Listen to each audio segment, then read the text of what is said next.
Welcome and thank you for joining us here at the Rodney Appleby Experience, where together we can explore the mysteries of music. Without your presence, this will be impossible. I appreciate you tuning in to be part of our program. Welcome to the Rodney Appleby Experience, broadcasting live every Tuesday night, 7 to 8 p.m. with the one, the only Rodney Appleby. And now, Mr. Rodney Appleby.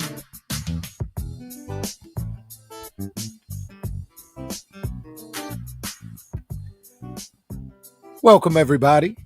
Thank you for tuning in to the Rodney Appleby Experience here at 106 Live Radio. So glad you guys decided to swing on by. Looking forward to a very informative conversation with you guys this evening. So here we're going to have a conversation this evening that's going to scratch the surface of the mathematics of music and what I like to call mathmagics. The kinds of way we use numbers to train the mind and train the body to communicate comfortably while embarking on a journey into this into this universe of music. We'll discuss how numbers become the way we decipher codes, how we recognize patterns, how we develop our skills, and how numbers themselves become equations and chord changes and various musical elements.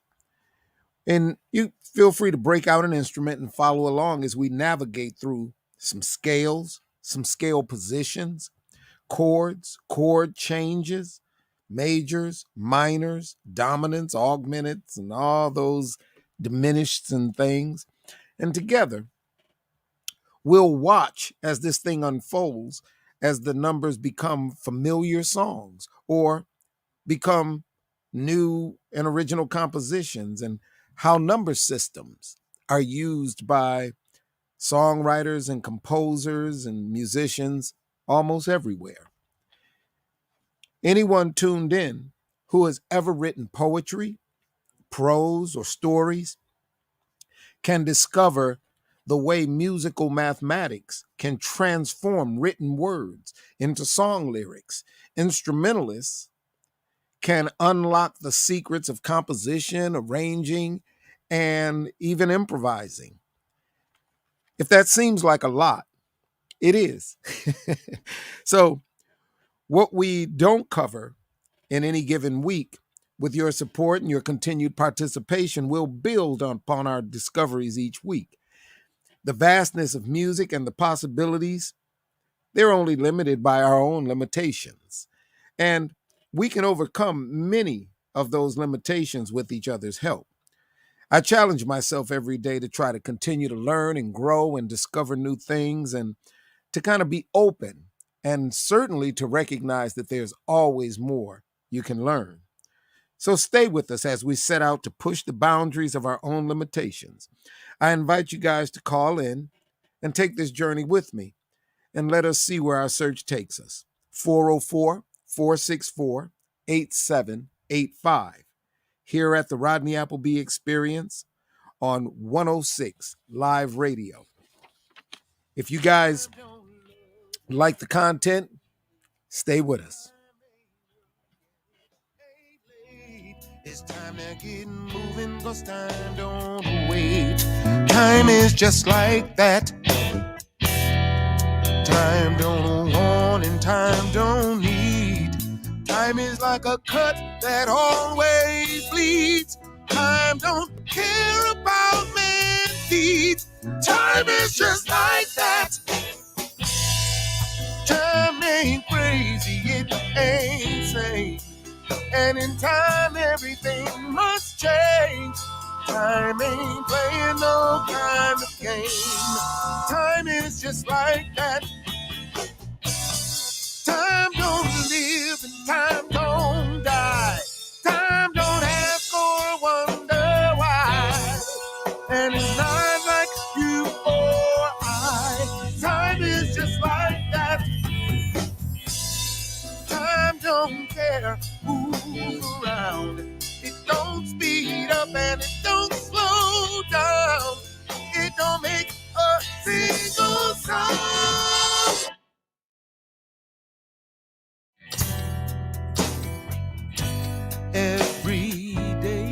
With every tick, life slips away. What else? Thank you, and welcome back to the Rodney Appleby Experience here at 106 Live Radio. So glad you're here with us.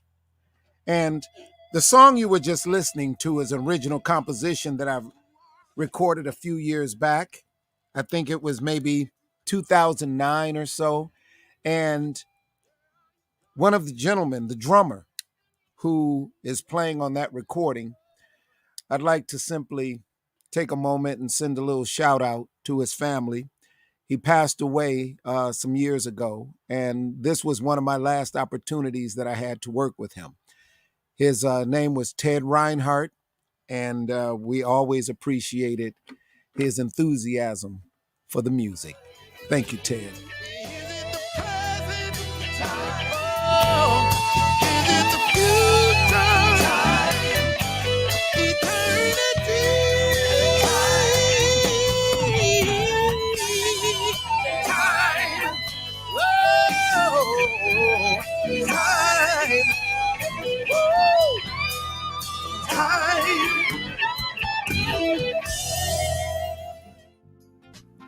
From the mind of Rodney Appleby. Through demonstrations and concepts, you're invited inside my mind to experience rhythms and grooves that I believe will soothe your soul. Call us on air here at 404-464-8785. From the mind of Rodney Appleby. Broadcasting live from Atlanta every Tuesday, 7 to 8 p.m. Eastern Standard Time. Meet us right here on 106 R&B and Throwbacks, powered by 106liveradio.com. And now, here is your host, Mr. Rodney Appleby. All right. So glad you guys are here. So let's dive right in, y'all. Let's get started. And so this conversation this evening is probably going to take a lot of twists and turns. And your participation, not only welcome, it is actually needed so we can actually fully explore these realms and layers of music. Once again, 404-464-8785 is the number for you to call to be part of the conversation. And as we begin, I'd like to bring up a couple of things that I think are important to know and to be aware of, because part of what I do is I try to learn a little something every day. And one of the things that I find about learning is that learning is actually a process that can be recognized by its pattern.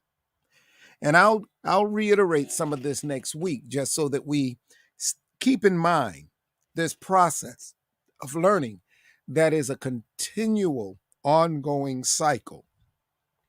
I like to think of learning as happening in 4 stages, and I'm pretty sure others have their own way of seeing it, but I like to break it down into 4 basic stages.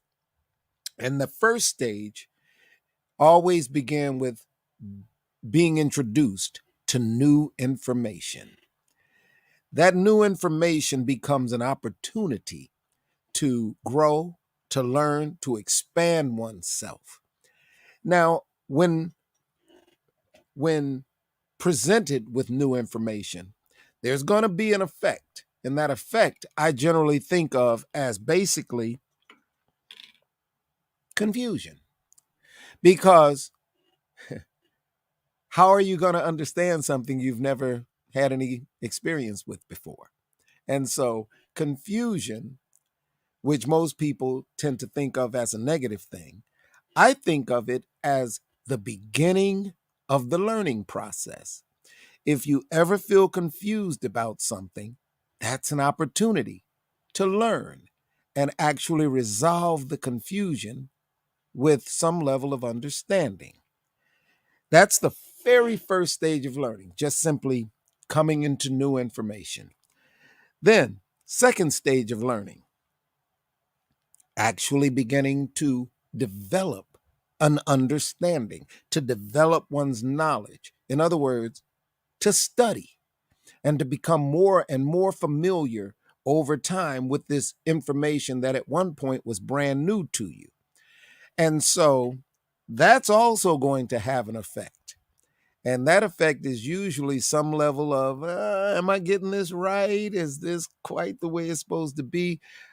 I think fear may be overstating it, but let's just say some level of concern for making sure that things are being followed appropriately. And then we reach this third stage of learning. Third stage of learning usually involves some level of developing a use for the information based on what you understand about it, based on how the information resonates with you. And so you begin the process of how to put this information into use, into effect. Um, Call that skills development or practice, as it were. And that particular stage is going to have its own effect. Usually, practice, when you're practicing something new that either you're learning for the first time or you're trying to become better at it, there's usually a level of frustration with that because we know we don't always get things right. And the reason we practice is so we can improve. Then we hit this fourth stage of learning. And this fourth stage of learning is very important because it kind of brings everything together. It is the demonstration aspect of learning where you actually show what you know how to do, where you actually stop talking about it, stop studying it, and you actually do it. I remember the first time my daughter took a solo at the Colored Musicians Jazz Club in Buffalo, New York. And they were playing Stanley Turntine's jazz standard called Sugar. And she was reading it out of the real book and playing the chord changes just delightfully. She's really nice sound on the bass and everything. And then they turned to her to solo. And now, her and I had been in the house practicing and studying and understanding what all this is about. Now she's on the stage. It's at a jam session, and they're looking at her to solo. And the first thing she did was gave me this look like, really? Do I do this? And when she finally did, I could just see her energy light up. There was a level of excitement that she had. There was a sense of relief that I could see kind of coming over her. The more she soloed, the more comfortable she got. And from there, I watched her confidence just explode. Well, needless to say, now she's traveling the world, playing music and doing her own thing. So, and now these stages, these cycles of learning that repeat themselves, and this entire cycle from 1 to 4, it constantly repeats itself as one advances through the process of continued learning. And as we delve deeper into these stages and these cycles of learning, we're going to become more familiar with the effect that these stages have on us and how they actually help us in the learning process by signaling where we are within that process. And by recognizing this pattern, by recognizing this cycle, it can help to reduce the anxiety that may be attached to learning new things, and it can make the learning process less stressful simply by recognizing if I'm confused, it's because it's new. If I'm unsure, it's because I'm learning. If I'm frustrated, it's because I'm really trying. And when I can demonstrate what I can do, I know that I've achieved a certain level of advancement. So each stage help us to understand where we are in the learning process. So as we cover some of the material tonight, anything that confuses you guys, I'm going to suggest it's not because you don't have the capacity to understand. It's just new. That's it. And so let's start off with a little something concerning what I call the math magics of music. When I think of numbers and music, a bunch of different things come to mind, some of which relate to music itself, some of which relate to the body or the time or some other aspect. For example, talking about how the numbers relate to the body. Well, I'm a string player. I mean, I play other instruments. I play, and don't ever confuse that for being professional on these other instruments. But I am able to make music on just about every instrument there is. And with stringed instruments, we use numbers in order to help our brain and our hand to communicate. So the first thing we do is we take a very simple concept of giving each finger a number. We start off with finger number 1, finger number 2, finger number 3, finger number 4. Now, once we have those numbers clear in our mind, the first thing I ask any student who's starting off or really trying to improve their technical skills, first thing I ask them to do is just move their fingers by the number that I call. So if I say, move your fingers 1, 2, 3, 4, all I'm asking is for the student to go 1, 2, 3, 4. That's it. So if I say, now I'm going to begin rearranging the numbers, I'm going to rearrange them. I'm not always going to start with 1. I'm not always going to end with 4. 2 and 3 are not always going to be in the middle. So that means the fingers are not always going to be moving in the same pattern. So right off the bat, we can see where those numbers are now going to be used to help to create a more comfortable way to use the hand. So one of the names for the numbers that we use to condition the hand can be called the quadraphonic equations.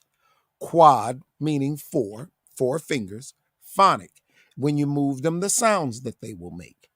So if I picked up an instrument and begin moving my fingers back and forth, each finger is going to land on a different place and it's going to make a different sound.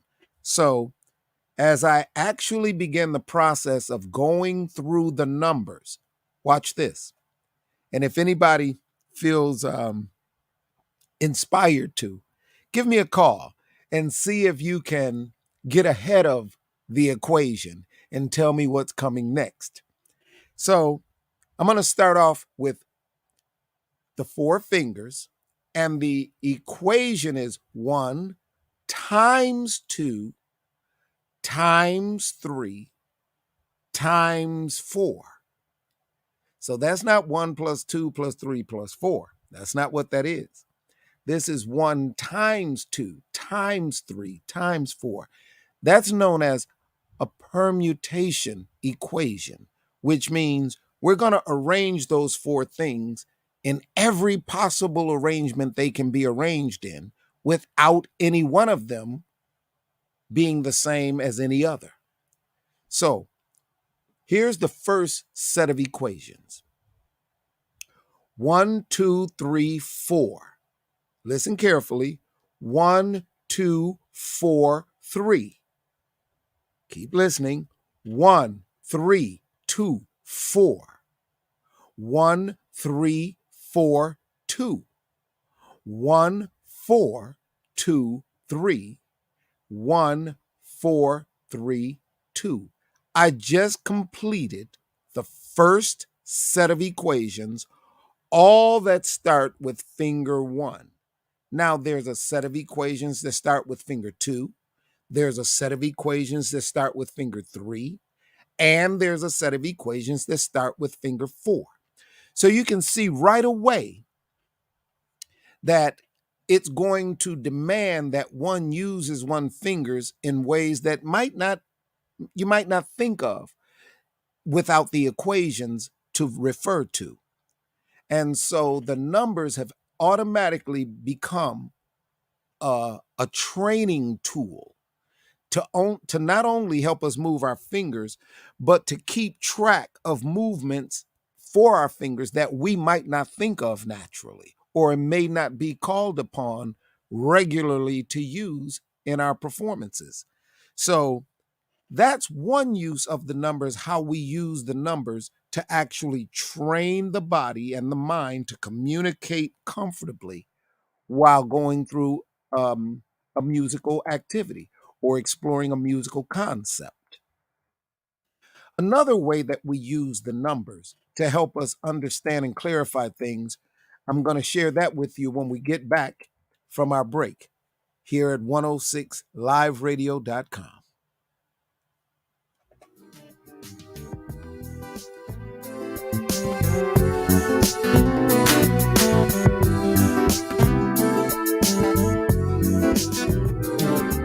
.106liveradio.com. Call us now at 404-464-8785. Broadcasting live from Atlanta while serving the entire globe. It's the fastest growing radio on the web. It's 106liveradio.com. Back again. Join prophetess Sophia Ruffin and prophetess Tish Shearer, sponsor of the Bridge Club crew, for the Prisoner of War in the Mind Conference at the Renaissance Concourse Atlanta Airport Hotel on June 2nd to June 4th. Are you ready for nights of networking, healing, and deliverance? Well, this is an event you don't want to miss.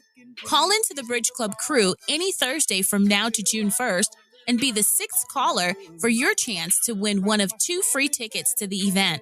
The Prisoner of War in the Mind Conference. For more information and for ticket prices, visit powinthemind.eventbrite.com. Olivia from Washington. Laid off and trying to keep our little kids from realizing that mommy and daddy haven't eaten in a while. Roger from California. I'm grateful we could afford our son's surgery. I'm nervous that now we can't really afford food. Daniel from California. Choosing whether to pay the rent or pay to fix the car to get to work doesn't leave us with much at all.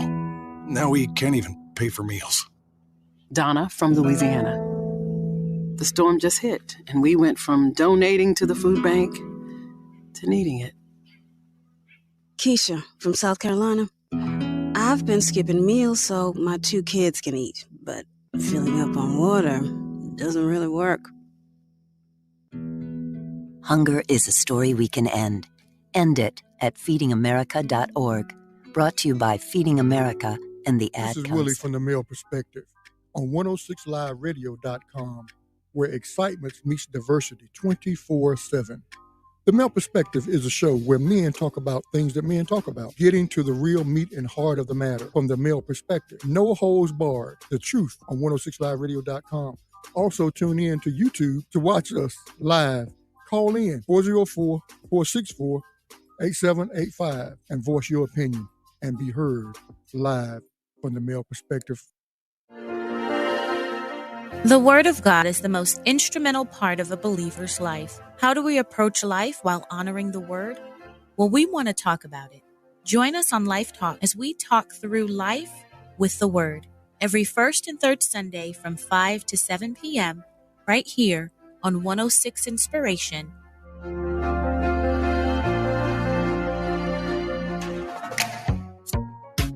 Maximize your brand. Calling all hosts. Have you ever dreamed of hosting your own show? Well, 106 Live Radio platform is looking for positive, creative, self-motivated individuals and groups. Here you can host your own program.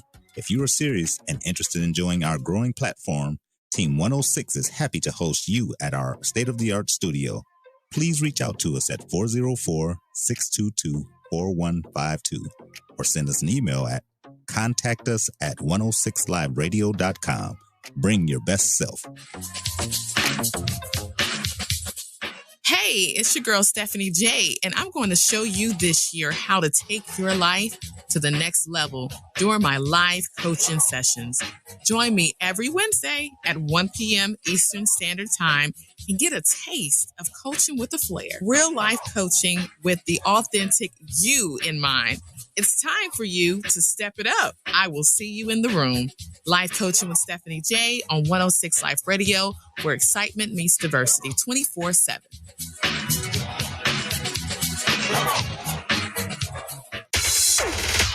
Download the 106 Live Radio app from your Google Play Store.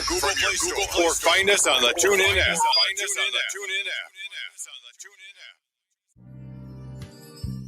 Welcome to the Rodney Appleby Experience, where we see life through the flavors and sounds of music. Make it your purpose to tune in and join us as we set out to explore the mysteries and magic of music. From the mind of Rodney Appleby, demonstrations, concepts, with rhythms and grooves that will soothe your soul. While you're here, call in and be a part of our Let's Talk About It segment as we sit and talk with professionals and beginners alike. And now, here's your host, Mr. Rodney Appleby.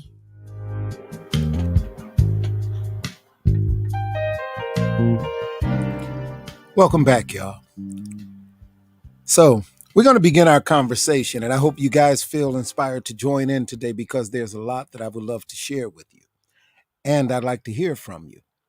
Your participation is not only welcome, but it's needed if we're going to really dig deep into this thing and really explore these concepts and layers of music. Before the break, I was talking about how the numbers are used as equations for us to train and move our fingers and be able to kind of unlock the dexterity of the fingers so that they can kind of move naturally in musical situations without having to think about it. So, and it's not just that the numbers are used in any single way. The numbers are usually used as a way to explore and how can I put this? To kind of simplify what could be confusing or complex concepts. And I'll try to get a little more into that as the conversation goes on. 404-464-8785.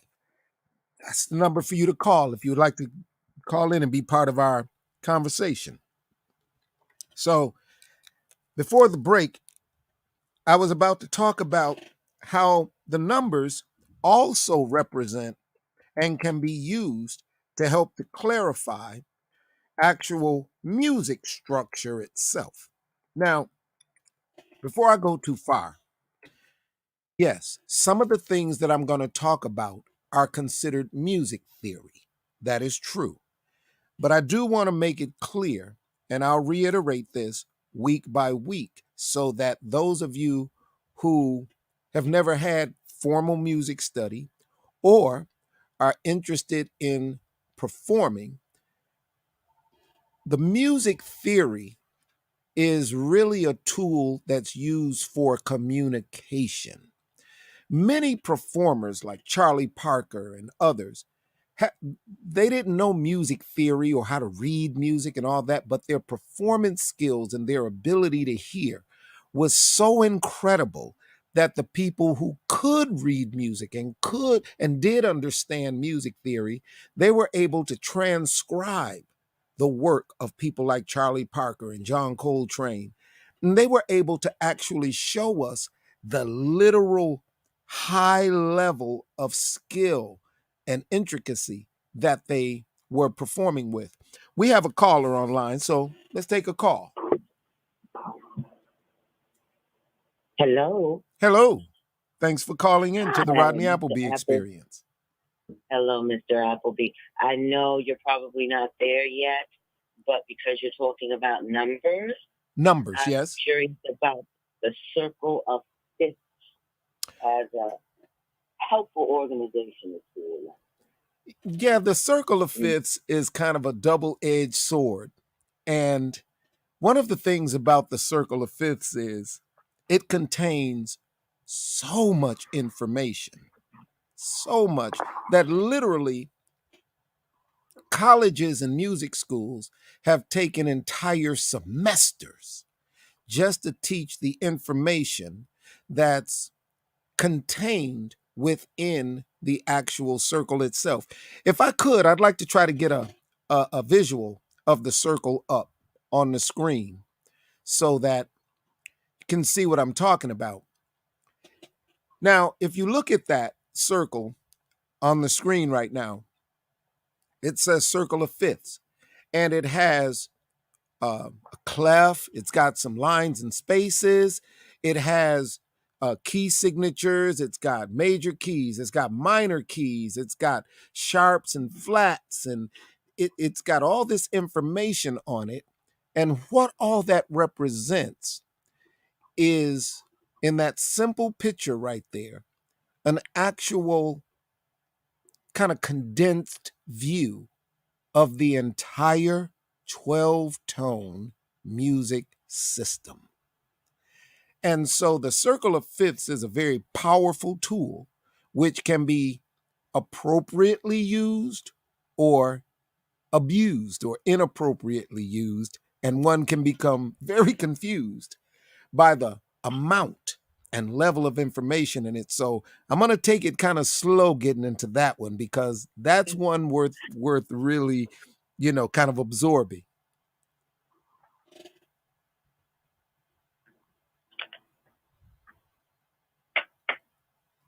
So do you have a question about the circle of fifths that you'd like to have answered? I feel you on taking it slow there. Mm-hmm. So I will wait for that segment. Well, we're going to try to get to some of that this evening. So if you do have a particular question or a particular idea that you would like to relate back to the circle of fifths, feel free to share that with us, and I will be happy to cover that. Yes. In terms of when you have to change keys in a song, mm-hmm. Using the circle of fifths to do that. Okay. Change. Mm-hmm. Okay. When you're writing a song, now here's what's funny. When most people write a song, they're not really thinking theory as much as they're thinking expression. So the use of the circle in order to decipher songs comes after the fact. Very few people actually refer to the circle while they're in the creative process.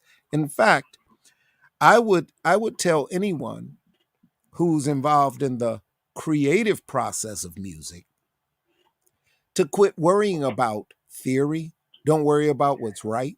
Don't think of anything as wrong. Don't even move in that direction. Be very, very, very focused on what it is you want to express. And let that expression find itself in the choices that you make. Once those choices are made, we can then look back at the choices that were made, and we can examine them against the theory. So that's kind of where, for example, Charlie Parker did a solo over a tune called Indiana. His solo was so powerfully different than what most players would have done. The solo itself became a whole nother jazz standard. And that jazz standard became known as Donna Lee. And in that particular jazz standard, what Charlie Parker did was used a high level of chromaticism, which is very different from what was happening where people were using a lot of pentatonics before. So he really did change the sound of it. And it was very interesting how it was responded to as he was developing that sound. So the circle of fifths is actually, again, with the rest of theory, it's an examination, communication, discovery tool. Creativity is something that kind of stands outside of all of that.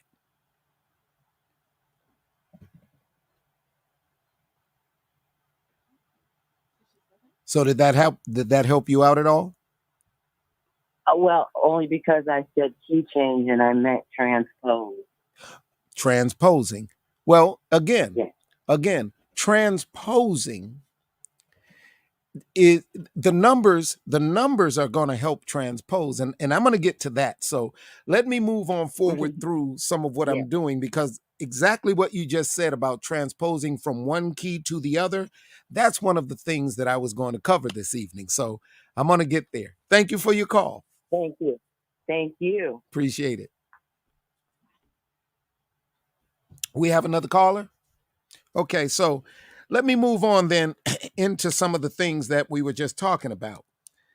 I'm going to grab one of my instruments here. I'm going to start with the bass first of all, because the bass, it generally is a single note.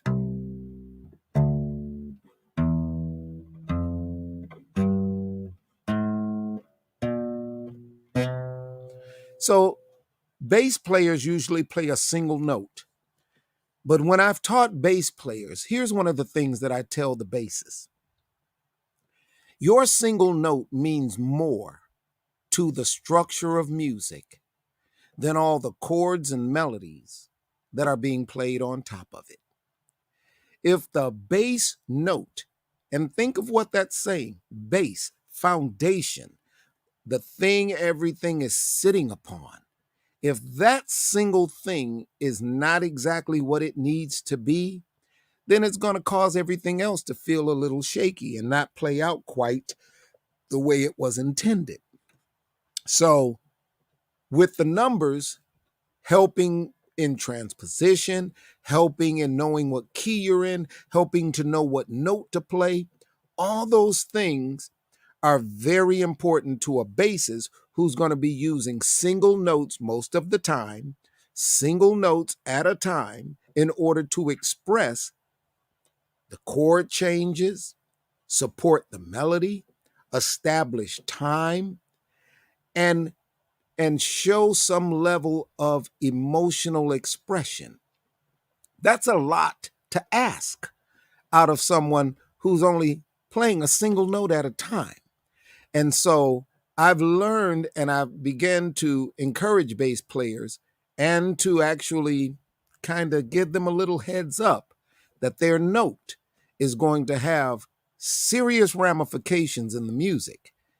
And if they don't clearly understand how that single note is attached to everything else, then it's going, even if it's the right note, they may end up moving into an inappropriate place or not the most sonically pleasing place for the music to take, that the music can use. So here's one way that the numbers can help transpose. So again, I was talking about the numbers and having the fingers, giving them a number and being able to move them on demand by a certain sequence of numbers. So what if I gave a sequence of numbers that represented a major scale on the bass? So let's say I give this equation 2, 4, 1, 2, 4, 1, 3, 4. So I give that as an equation. So I look at my bass, I put my finger 2. This is finger 2 right here. And I'm going to put finger 2 on the place where I want to start. Now I want to build a major scale from that place. So I place finger 2 where I'm going to start. My hand is going to stay in that one place, and I'm going to allow each finger to take a spot. And as I move through, I'm going to get the sound of a major scale just by using the fingers in the order that I wanted, that I've said that they need to move. So 2, 4, 1, 2, 4, 1, 3, 4. Now, I can take that equation now that I know that that is the major scale sound. Now, no matter where I play that particular equation, it's going to be the major scale. Just now I'm playing in C, playing here at C. 2, 4, 1, 2, 4, 1, 3, 4. What if I move somewhere else? Like, let's say I move to G, which is right here. Well, if I do the same thing, I'm not playing the same notes, but I am playing the same scale. It just happens to be in G this time.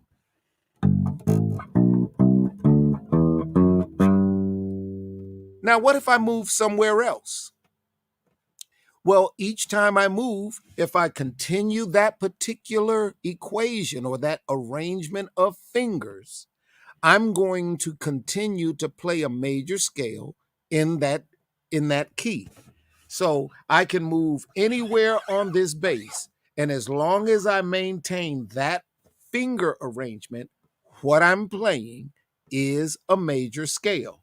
So here I started at C, then I went to G.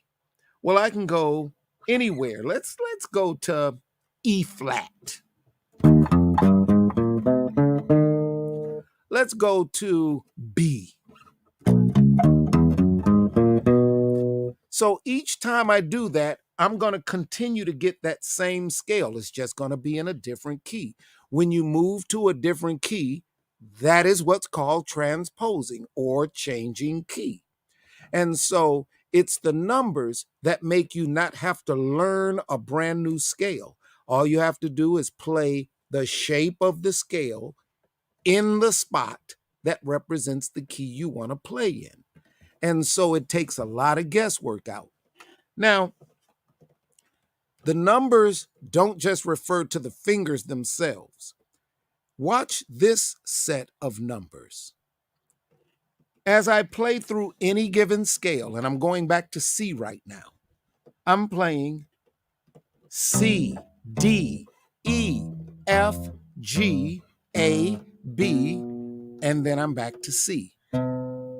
That's an octave higher than the one that I started. Octave, octave, okay?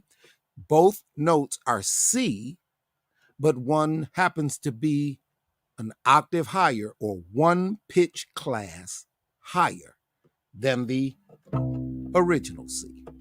So now, if I'm at C, each one of those notes of the key of C, they can be represented by a number as well, meaning the position in the key of C that they hold. So if C is the first one, it obviously holds position number 1. If we go to the note D, and the note D is the second note, then obviously it holds position number 2. You see the simplicity of this?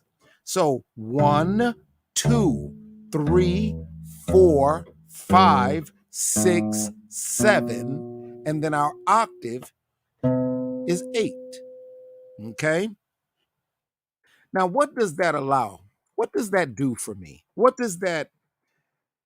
does that help me at all? Well, what it does, it tells me that the key of C is not just one scale.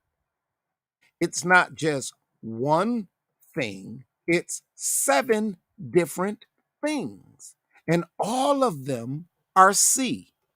And because all of them are C, then I can use all of those things to play in the key of C. So for example, I'm just going to go through the scale C. Now I'm going to go to position number 2. I'm still playing the C scale, but now it's at its second position. It's not the first position anymore. It's going to have a different sound. Now I'm going to go to position number 3. It's going to sound different from 1 and 2. Now I'm going to go to position number 4, and it's going to sound different than all the others before it. Now position 5. Now position 6. Position 7.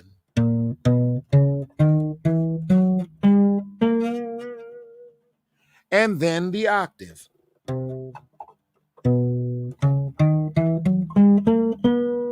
Up, tune up.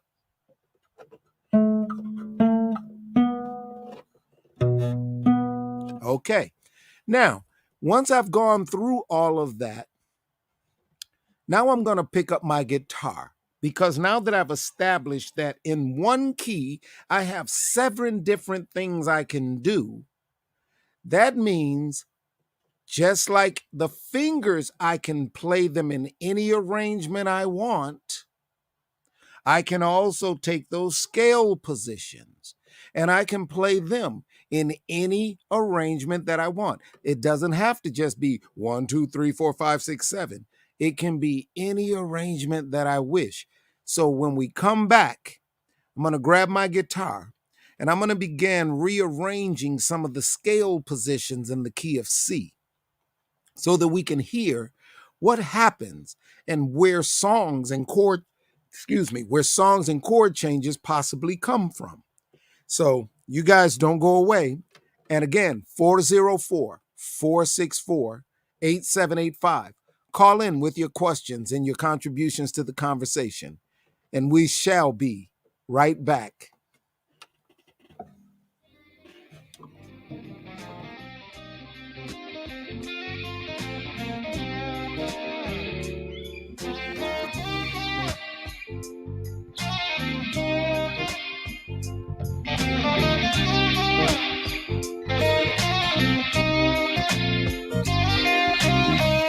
.106liveradio.com. Call us now at 404-464-8785. We are broadcasting live from our Atlanta studio. 106liveradio.com. March is National Women's History Month. This month, spare a moment to celebrate women in your life or around you who have made phenomenal contributions to our society. To all the women out there blazing the trail, happy National Women's History Month. Get ready, get ready, get ready. The Epic Marriage Conference is back. And we're calling all couples, single men and women, to join us. March 24th through 26th in Grenada. Joining us Friday, March 24th is our guest speaker for the Single Men and Women session, none other than accomplished personal and life coach Stephanie J. Make plans to join Drs. Jason and Tanasha Gray and their guest speakers for an event you don't want to miss. Meet us down at Gateway Conference Center, Point Celine, St. George's. Tickets are on sale now. The Epic Marriage Conference, Roadmap to Intimacy. See you there. Join Prophetess Sophia Ruffin and Prophetess Tish Shearer, sponsor of the Bridge Club crew, for the Prisoner of War in the Mind Conference at the Renaissance Concourse Atlanta Airport Hotel on June 2nd to June 4th. Are you ready for nights of networking, healing, and deliverance? Well, this is an event you don't want to miss.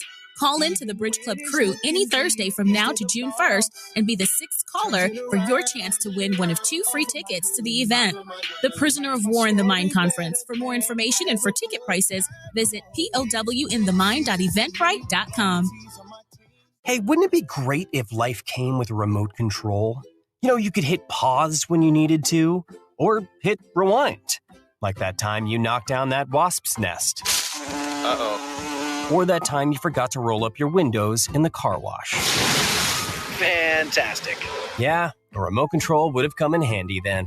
Well, life doesn't always give you time to change the outcome, but prediabetes does. With early diagnosis and a few healthy changes like managing your weight, getting active, stopping smoking, and eating healthier, you can stop prediabetes before it leads to type 2 diabetes. It's easy to learn your risk. Take the 1-minute test today at doihaveprediabetes.org. Life doesn't come with a remote control. Yikes! So you're on your own with the wasps. You have the power to take control of prediabetes. Visit doihaveprediabetes.org today. That's doihaveprediabetes.org. Brought to you by the Ad Council and its Prediabetes Awareness Partners. When it comes to making plans, you are the best. What about those round trips that you plan in advance, which are perfect on your way there and perfect on your way back? Or those meetings with friends for which you make a group chat 3 months before so that nobody or anything is missing? Or your daughter's first birthday party. You planned it with such dedication that instead of the first, it felt like our 15s. The same way you plan each detail for those moments. Start planning to protect you and your loved ones from a natural disaster. Sign up for local weather and emergency alerts. Prepare an emergency kit and make a family communications plan. Protecting your family is the best plan you can make. Get started at ready.gov/plan. Brought to you by FEMA and the Ad Council. Do you have a business that you'd like to promote? Or maybe you just want to sponsor the show and keep the good vibes going. If you would like to, the information is up on the screen. You can find us at www.106liveradio.com, or you can give us a call, 404-689-5483.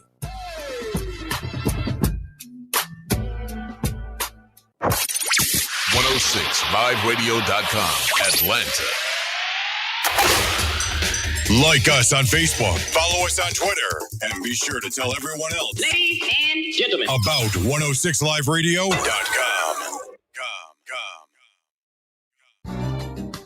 Welcome and thank you for joining us here at the Rodney Appleby Experience, where together we can explore the mysteries of music. Without your presence, this will be impossible. I appreciate you tuning in to be part of our program.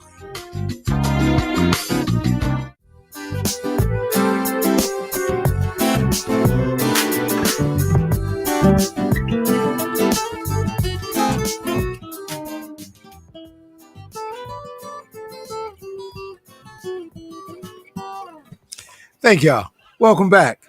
So, as I promised, I said I was going to grab my guitar and I was going to take a look at what happens if I start to rearrange those scale positions, those notes in the key of C, and just move them around in different ways so that they're not just 1, 2, 3, 4, 5, 6, 7. So let's just take a listen to what they sound like in chords. So I'm going to play the first chord in the key of C. Okay. So we have a simple little major 7 chord. And now I'm going to go to position 2. Now I'm going to go to position 3. Now position 4. Now position 5. Now position 6. Now position 7. And now back to position 1.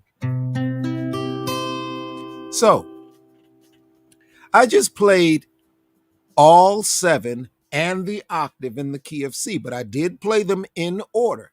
So let's mess around a little bit. Let's just mess around. I'm going to start with, let me see. Let me just make up an arrangement of numbers. Let's do 1, 6, 2, and then 5. Let's see what happens if we do that. So if we do 1, 6, 2,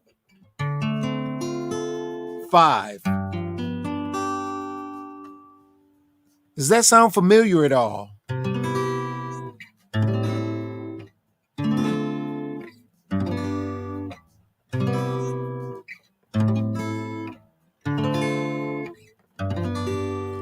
So just by moving the numbers around, I didn't change anything about the chords themselves. I just played the chord as it's supposed to be. And by doing that, what just happened?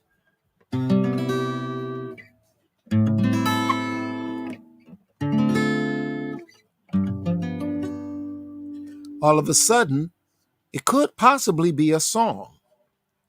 What if I did 2, 3, 4. No, let's make it less sequential. 2, 5, 1, 4. Let's try that. 2, 5, 1, 4. Let's do it again. 2, 5, 1, 4. So let's go back to our first rearrangement. Let's do our 1, 6, 2, 5 again. 1, 6, 2, 5. Now let's do the other one. 2, 5, 1, 4. 2, 5, 1, 4. So does that still sound like scales? Does it still sound like pure music structure? Or has something started to open up and break down or to gel or come together? If anybody has any input that they'd like to share with me at this point, just give me a buzz. Let me just say, the numbers, what I refer to as musical mathemagics, that to me opens up the doors and allows us to enjoy navigating through music without having to know so many theoretical things, so many aspects of notes and things. Like I don't care what note it is, long as I know how to move my fingers, I'm good. That's why I keep saying theory is for communication purposes mainly, because performance is in simply getting your ear and your body to operate in a way that they can agree. So once again, thank you guys for tuning in. I always have a great time sharing my information and sharing time with you. So you guys tune in again next week and let's try this again. Thank you so much. And you guys have a wonderful rest of the week. No interpretation, see it your way. Do what you feel, hear what you say. So when the score is final, it was yours to choose. And so it doesn't matter, you win, draw, you lose. Or if you're big enough, you're bad enough,